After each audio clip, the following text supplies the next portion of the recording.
Hey traders, Enjin coin just pumped over 125% this week.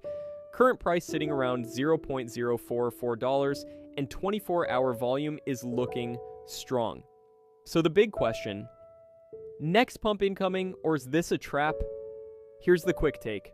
Bullish side, strong volume plus breakout equals real momentum. Building risk side. After a huge pump, chances of profit booking are high. If price holds support, we could see another leg up. If it drops fast, it's likely a trap move. Smart move, don't chase, wait for confirmation. Because in crypto, fast pumps can turn into faster dumps. Stay safe and trade smart. Also, quick update. We've just released our latest Enjin crypto price prediction update.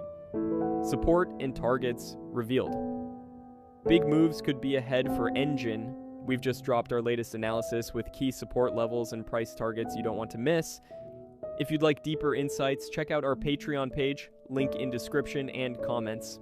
There's also a starter plan available for just $10 if you want to try it out. Got a specific chart you want analyzed?